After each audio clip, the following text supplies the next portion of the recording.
Hi everyone, welcome back to the channel. So today is going to be my long awaited autumn reading wrap up. So everything I read in September and October. This is probably going to be a very short video because I didn't actually read that much during those months. I think obviously I went away in September and October. I really didn't read much. I think I was deep in the slump. So yeah, without further ado, let me get into the books. I've already spoken about The Goldfinch. I spoke about it previously in my video, but yeah, I was reading that throughout September, so I'm not going to go into that at the minute. I will go into that once I've actually finished that book. Fingers crossed I can get it finished before the end of the year. The first book I have here is The Old Thot Next Door by Quan Millz, that's it. I first came across this author. I was out with one of my mates and she was telling me about Quan Millz and his mad books, and I've never heard of this author before, and I was just like, what the hell? I was like, okay, I want a piece of this. This was just crazy. This is described as a ratchet soap opera. Just think basically Tyler Perry on steroids. Apparently he's an absolute bestseller, so all right. Go on, Quan Millz, not mad at it. This book is about Venita Washington. She's 76 years old and she's basically very freaky. Let's put it that way. She's very freaky, likes all that freaky stuff. It's very graphic, this book. But yeah, basically she gets some bad news from the doctor, and she kind of just decides to go on and live her life to the full, shall we say. There is a plot in this book which I was very surprised by, because the first couple of chapters, it is so repetitive. You know, she's meeting up with young men, and I won't go into it. But I was just kind of like, oh my God. And also, I really don't want to sound sexist, but you can definitely tell a man wrote this book. Just the detail around the female genitalia area and all of that stuff was just so not accurate and so exaggerated. And there's definitely a reason why some men can be, not just some men, but obviously teenagers growing up and watching things which they shouldn't be watching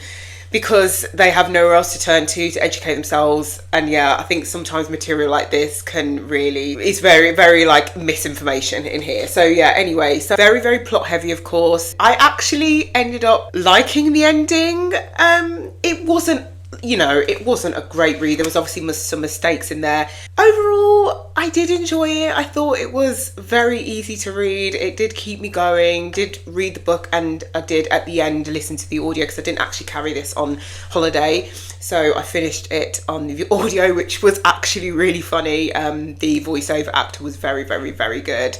Brought the character to life. I mean, will I read any more Quan Millz books? Probably. There are a few titles which seem absolutely hilarious. I'll put some on the screen, which are the ones that I kind of enjoy the look of. But yeah, overall it was good. It got a little bit repetitive, but yeah, I mean, if you want a non-serious, just fun read, I would recommend it. It's not serious at all, so yeah.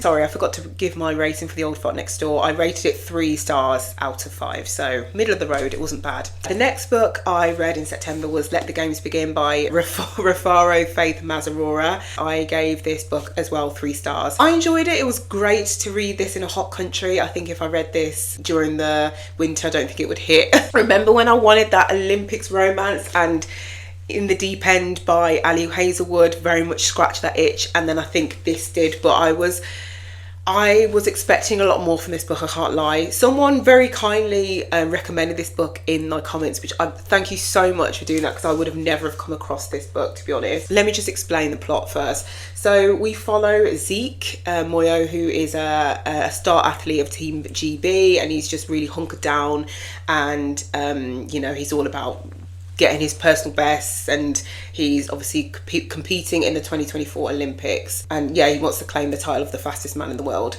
And then you've got Olivia and Como. She is very hardworking, very driven, wants to basically work for the UN. She's very serious, very ambitious. Loved her character. She gets to the Olympics, and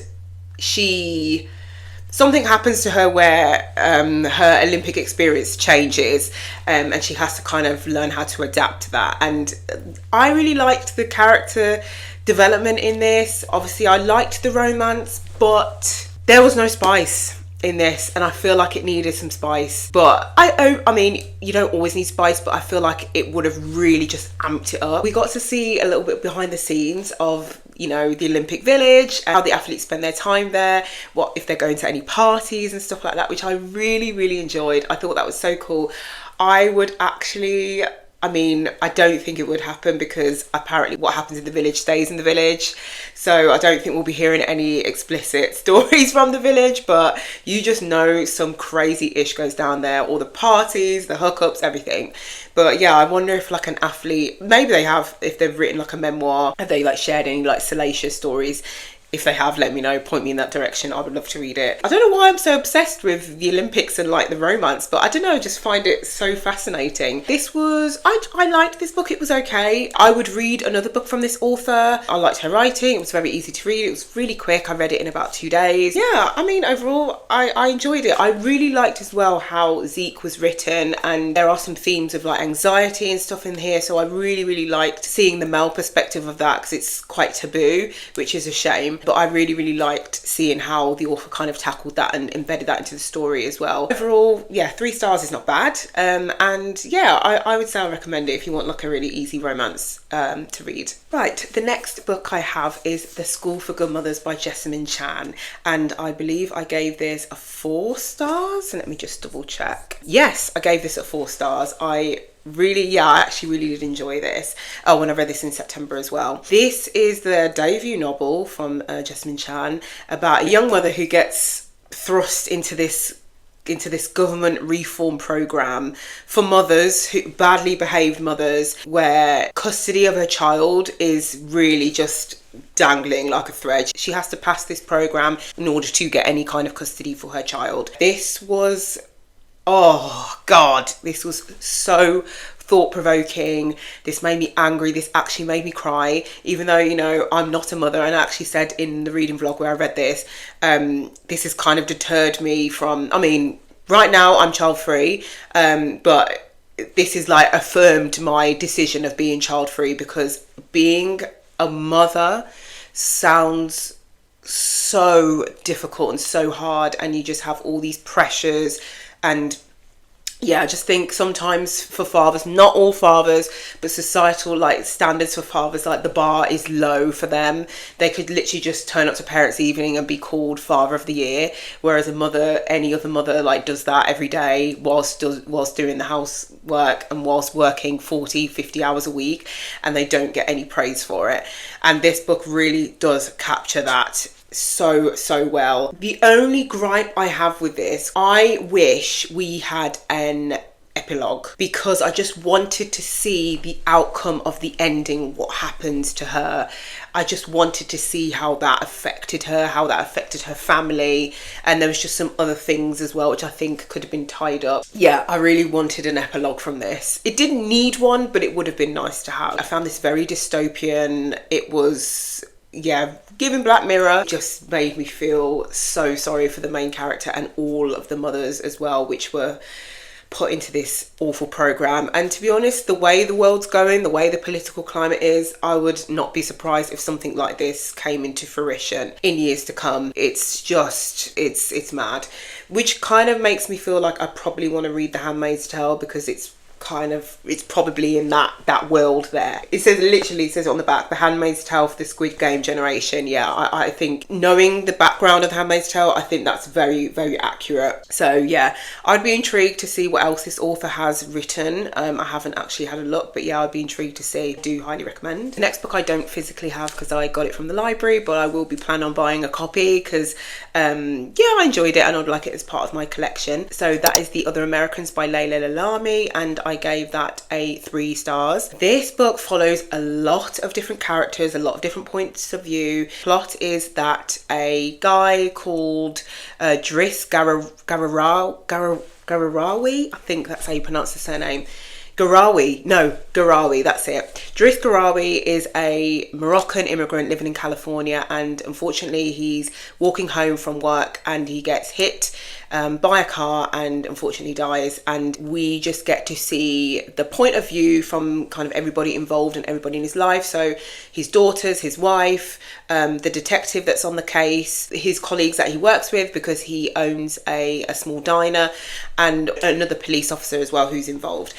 Yeah, this is very, very, very relevant to today's political climate, especially in America. This heavily talks about, being an immigrant in America, being an immigrant in the, in the Western world, and how that is, how they're treated. Yeah, obviously it's mainly around race, religion and class. It was good. I thought there was too many point of views. Yes, I wanted to see the point of views of the family, and yeah, maybe the detective, but there were some which we really, it did add to the story, but we really didn't need to know about everybody else. So that's why it kind of was marked down for that. But overall, it was very thought-provoking, I would say. I really, really liked Laila Lalami's writing.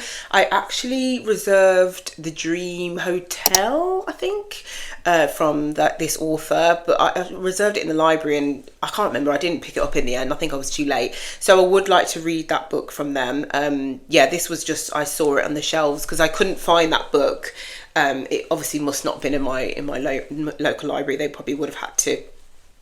Yeah, anyway, I don't know why I'm saying that. Yeah, it was good. I think it was trying to do a bit too much because you had obviously the deep conversations about race, immigration and stuff like that, which are important and have to happen.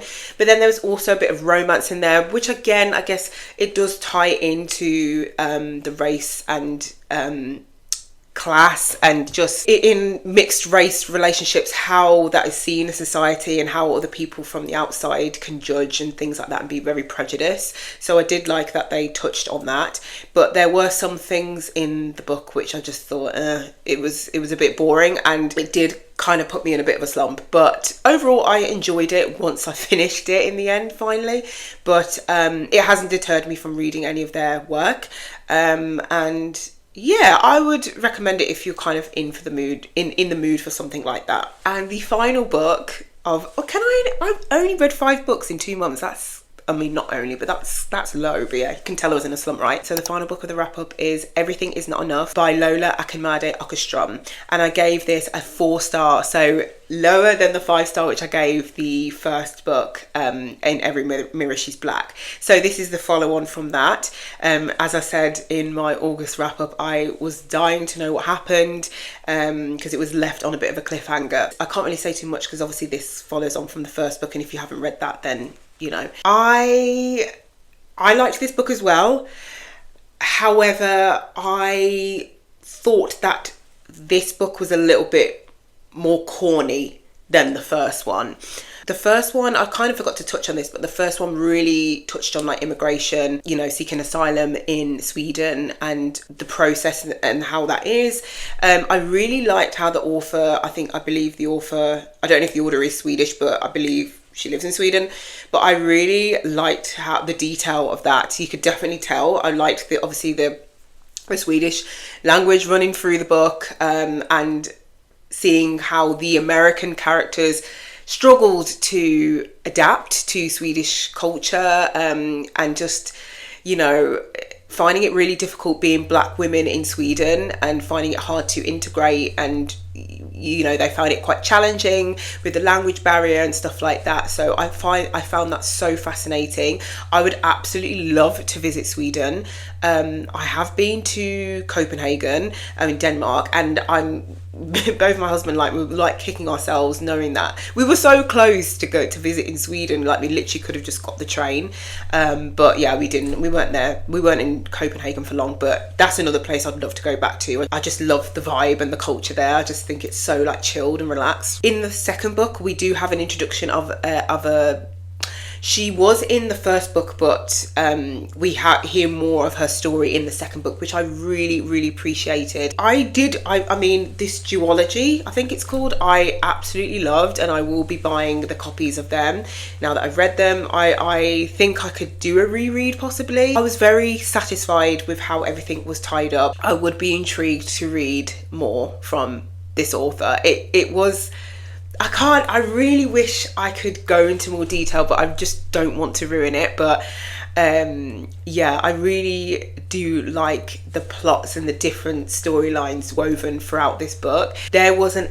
absolutely shocking line in this book, and also going to say as well, this touches on class a lot as well. The man in this book, who's the main man that ties all the women together, he is incredibly rich. So this touches on like Swedish aristocrats, is that the right word, and just like all that stuff. And I like how apparently in Sweden, being around like celebrities and stuff, like you kind of, I don't know, it's like played down, and like it's not really a massive like fangirl moment where it is, I don't know, in the UK or the US. I quite like that. It's like, you know, they are very much treated like humans, because they are. So yeah, I just liked that there was a lot of topics in this book, and it just felt, it just cut through patriarchy, class, race, you know, ambition, relationships. There was definitely a good storyline, being gay in Sweden, and just, it was really good.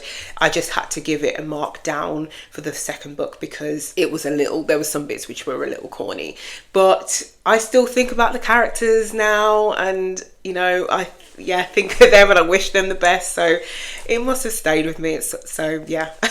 Right, so I think that's it. I think we're all caught up now, which is great. So yeah, the next wrap up will be November's wrap up, so not promising anything. I don't know if I will do that in December, but we'll see. But we're all caught up now on the wrap up, so that's great.